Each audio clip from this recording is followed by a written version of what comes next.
Weightlifting is just a great challenge, and it's incredibly rare to have EB survivor lifting weights.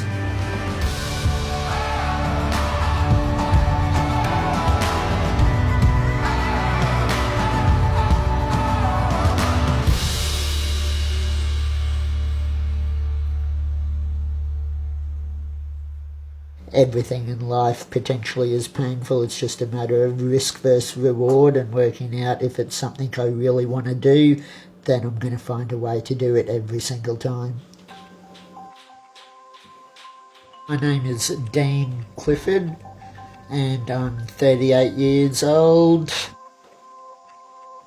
I was born with a very rare genetic skin condition called epidermolysis bullosa, junctional. The way I describe it to people that I just meet is my skin is basically as strong as tissue paper or as strong as butterfly wings. So the slightest little movement will create a blister or create a tear in my skin that will become ulcerated and become a nightmare to deal with. It's sort of equivalent to living with third-degree burns every single day. As a very young child, I was always aware that something different was happening to my skin. The doctors treated me, openly sort of suggested that my life expectancy wasn't more than a few years.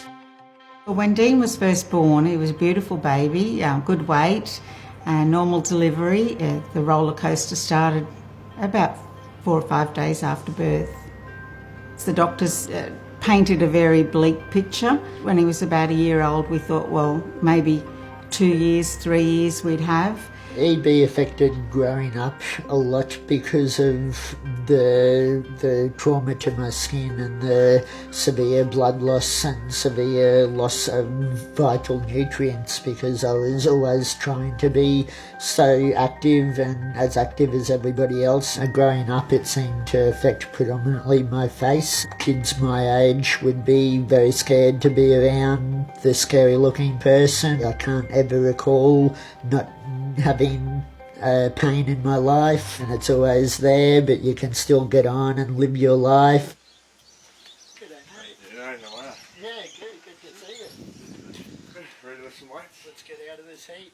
Weightlifting, it was never something that I anticipated, and I was hanging out at one of my really good mates, and he knew that I had a fair bit of upper body strength as well from everything that I did, and we were sort of mucking around, and he sort of said, well, can you do 5 push-ups? And I was able to do 5 push-ups, and he said, well, can you do 5 more? And everything that he asked me to do, I was able to do.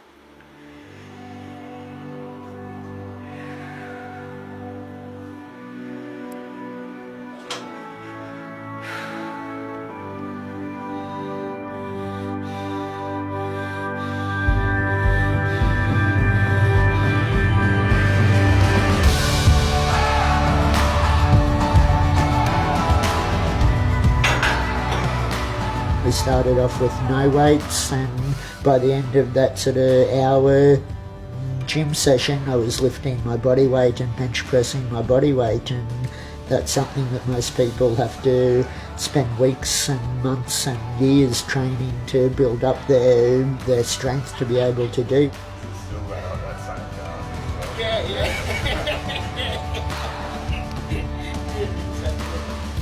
The heaviest weight I've bench pressed is 150 kilos, which at the time was, I think it was about 205% of my body weight.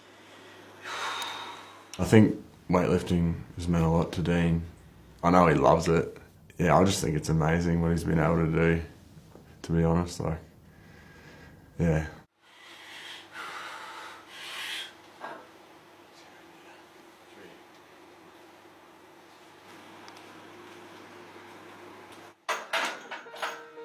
Is it painful to do weightlifting with EB? Everything in life is painful, from the smallest things to the biggest things. So yes, weightlifting is incredibly painful. I would say to him sometimes, you know, just take it easy. But no, if he wanted to do something, he was going to do it. Back in '99, I suppose, before the 2000 Olympics, he was a torchbearer in the town where we lived, and up until then he could hardly walk very far. He was in a wheelchair most of the time, and he was determined he was going to walk 600 metres that he was allocated to do, and the whole town was walking with him, so that was a pretty proud effort. So I've recently been selected to be a participant in the Queen's Baton Relay in the 2018 Commonwealth Games, which is a huge thrill to me to be able to almost recreate the achievement of the 2000 Olympic torch run. Driving around, he's doing what he wants, he's got a job that he loves motivational speaking. Who would have thought that that would happen? It was sort of a goal of mine to become a motivational speaker, and I remember talking to my boss at Toyota that I still work with, and I sort of said to Ken that I had this crazy idea when I was older to become a motivational speaker, and Ken sort of looked at me and he said, well, Dean, your entire life is about inspiring people without you ever realising it. If you don't think you're a motivational speaker already, you're kidding yourself. The message I'm always trying to spread is basically to be true to yourself and to sort of find that thing that makes your life special, that people can hopefully see and look past my skin condition to see somebody pretty amazing achieving some phenomenal things in his own life. The 3 words that I live my life by, with my motto being to never admit defeat.